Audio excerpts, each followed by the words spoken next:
Varicose veins కి సరైన చికిత్స కోసం సంప్రదించండి ఎవిస్ హాస్పిటల్. యూట్యూబ్ లో ఒకటి బాగా ట్రోల్ అవుతుంది. ఏమైంది? సో ఎవరికి చెప్పకుండా ఒక ఊర్లో నేను ఒకవైపు దిగుతాను, పవన్ కళ్యాణ్ గారు ఇంకొక వైపు దిగుతారు, మా బైరెడ్డి సిద్ధార్థ్ రెడ్డి ఇంకొక వైపు దిగుతాడు. ఎవరికి ఎంతమంది వస్తారో చూద్దాం ఫ్యాన్స్ అన్నారు. ఈ రోజుకి నేను ఇప్పుడు అదే ఫ్యాన్స్ చూసుకుంటే మొత్తం అతిపెద్ద లార్జెస్ట్ ప్రాంతీయ పార్టీ అని చెప్పుకునే వైసీపీకి 11 సీట్లు ఇచ్చారు. సో 21కి 21 ఇచ్చి జనసేన అంటే ఏంటి, వైసీపీ అంటే ఏంటో చూపించేశారు. ఏం చెప్తారు దానికి? ఎవరు చూపించలేదు. ఈ రోజుకి అదే మాట మీద నేనున్నా. ఇప్పటికి కూడా ఈ రోజుకి అదే మాట మీద ఉన్నా. పిఠాపురం వెళ్దాం మరి. ఈ రోజు ఏదో వెళ్దాం, మొన్న రేపైన అమ్మాయి వాళ్ళ ఇంటికి వెళ్దాము, ఎంత వచ్చిన చోటుకి వెళ్దాం. ఇప్పుడు రమ్మని చెప్పు, ఇప్పుడు రమ్మను. మెజారిటీ గురించి కాదు, ఆయన కాన్స్టిట్యూన్సీ కదా, ఇప్పుడు రమ్మను. కాబట్టి మీరు ఏదో అంత ఓవర్ కాన్ఫిడెన్స్ రోజా గారు? మీకు ఓవర్ కాన్ఫిడెన్స్ కాదు, చేస్తుంది కూడా అందుకే కదా. గ్రౌండ్ రియాలిటీ చెప్తున్నాను. గ్రౌండ్ రియాలిటీ ఇప్పుడు 11 సీట్లు వచ్చినాయి అంటే జగన్ కి, మరి 2 సార్లు ఓడిపోయినప్పుడు ఆయన రాజకీయాల్లోనే ఉండకూడదు కదా, సన్యాసం తీసుకొని వెళ్ళిపోయి ఉండాలి కదా. మీరు 2 సార్లు ఓడిపోయారు, 2 సార్లు గెలిచారు. నేను ఎప్పుడు అనలేదు ఆయనలాగా, నేను ఎప్పుడు ఆయనలాగా చెప్పలేదు కదా, నేను తోపు తురుము అని. ఆ రోజు రాజకీయాల్లోకి రాగానే గెలిచేస్తే ఇంకా పాలిటిక్స్ ఎందుకు అవుతుందండి? అవునండి, మరి మీరే కదా ఇప్పుడు చెప్తున్నారు 21కి 21 వచ్చిందంటే ఆ నమ్మకం ప్రజలు ఇచ్చిన తీర్పు అది. ఆ నమ్మకం నీకుంటే నువ్వు ఇండివిజువల్ గా కంటెస్ట్ చేస్తావు. బీజేపీతోనో తెలుగుదేశంతోనో ఎవరెవరి బలంతోనో నువ్వు వచ్చావు తప్ప నీ బలంతో నువ్వు రాలా. నీ బలం ఏంటో లాస్ట్ ఎలక్షన్ లో 2 చోట్ల ఓడిపోయినప్పుడే ఆయన బలం ఏంటో ఆయనకు తెలిసిపోయింది. కాబట్టి ఆయన బలము మా బలము అనేది ఇక్కడ మీరు కంపేర్ చేద్దండి. నా కాన్స్టిట్యున్సీ లో కూడా నేను ఇండివిజువల్ గా నించొని ఫైట్ చేశాను, నేను ఇండివిజువల్ గా నించొని సర్వీస్ చేశాను. ఈ రోజు ఓడిపోయినా రేపు నేను మళ్ళీ గెలవగలను. నువ్వు ఇండిపెండెంట్ గా నించొని నువ్వు ఎమ్మెల్యేగా చూద్దాం, నువ్వు అవ్వలేవు. నీకు బీజేపీ టీడీపీ కావాల్సిందే. కాబట్టి దాన్ని బట్టి ఎవరు పవర్ఫుల్ ఏంటి 2029లో కాబోయే ముఖ్యమంత్రి పవన్ కళ్యాణ్ గారు అంటున్నారు. అది మీరు కలలుగానండి. సో అయితే నెక్స్ట్ మేమే మళ్ళీ గట్టిగా కొట్టబోతున్నాం అంటారు మీరు? ఖచ్చితంగా అండి. ఎందుకంటే లాస్ట్ ఎలక్షన్ అనేది ఇండియా మొత్తం చూశారు. ఎప్పుడైతే నార్త్ లో వీక్ అయ్యారో, ఎక్కడైతే సెంట్రల్ పార్టీతో పొత్తు పెట్టుకొని పార్టీలు ఉన్నాయో ఆ స్టేట్లు 2-3 స్టేట్లోనే ఈ విధంగా ఈవీఎంతో డాన్స్ వేశారు అనేది అందరికీ అర్థమైంది.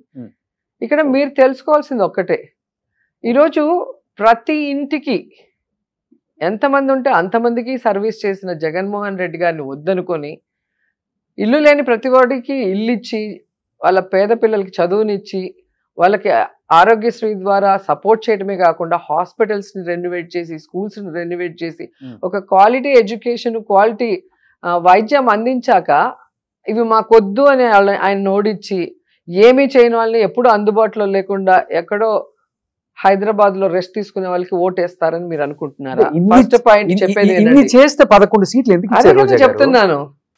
రెండోది, ఈరోజు తన కాన్స్టిట్యున్సీలో వరదలు వస్తే కూడా అందుబాటులో ఉండి వాళ్ళకి సహాయ సహకారాలను అందించలేని వాళ్ళు, వాళ్ళ కాన్స్టిట్యున్సీలో ఒక అమ్మాయిని తెలుగుదేశం వాడు రేప్ చేస్తే కనీసం మొన్న వెళ్ళి ఆయన బాధలు చెప్పుకుంటున్నాడు తప్ప ఆ కుటుంబాన్ని పరామర్శించి నేనున్నాను, వాడికి శిక్ష వేయిస్తాను, మళ్ళీ ఇలాంటివి రిపీట్ కాకుండా చేస్తాను అని ఎక్కడ కూడా చెప్పలేదు.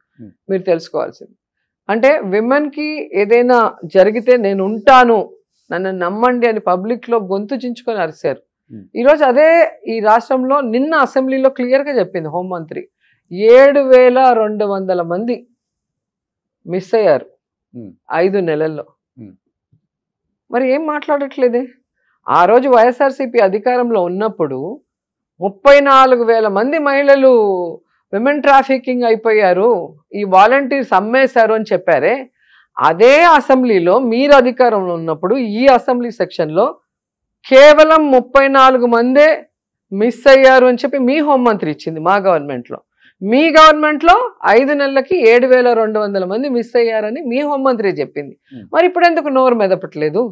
ఆ రోజు అబద్ధాన్ని గొంతు జించుకొని మాట్లాడిన పవన్ కళ్యాణ్ గారు విమెన్కి ఈరోజు ఎంతమంది మా కాన్స్టిట్యున్సీలో మీరు చూసారు కదా, మొన్న హోంమంత్రి వచ్చింది, 3.5 సంవత్సరాల అమ్మాయిని ఇష్టం వచ్చినట్టు కొరికేసి రేప్ చేసి చంపేసి పూర్తి చేశారు. కనీసం వచ్చి ఆ కుటుంబాన్ని పలకరించలేదు, పరామర్శించలేదు, దాని గురించి చర్యలు చేపట్టలేదు. కేవలం వైఎస్ఆర్సీపీ నాయకుల మీద మీరు మాట్లాడారు, మీ మీద కేసు, మీరు పోస్ట్ పెట్టారు, మీ మీద కేసు. తప్పు చేస్తుంటే, తప్పుడు పోస్ట్ పెట్టుంటే మీరు అరెస్ట్ చేయండి. గవర్నమెంట్ కూడా ఇదే చేసింది, ఎవ్వరు చేయలేదు. మాట్లాడితే కేసు ఎవరి మీద లేదు. మీరు ఎవరి మీద అట్లాగా అనవసరంగా పెట్టారు, ఒక్కటి చూపించండి. ఈ రోజు నేను అదే చెప్తాను, నిన్న కూడా ప్రెస్ మీట్ లో అదే చెప్పాను. నిజంగా ఎవరైనా వల్గర్ గా పోస్ట్ పెడితే నేను కూడా ఒప్పుకోను. వల్గర్ గా ఎవరైనా మాట్లాడంటే మీరు కేసు పెట్టండి, మేమేం పట్టించుకోం. కానీ ఏమీ లేని వాళ్ళ మీద మీరే ఫేక్ ఐడీలు క్రియేట్ చేసి, మీరే పోస్టులు పెట్టి, మీరే కేసులు పెట్టి, మీరే అరెస్ట్ చేస్తే ఎట్లా?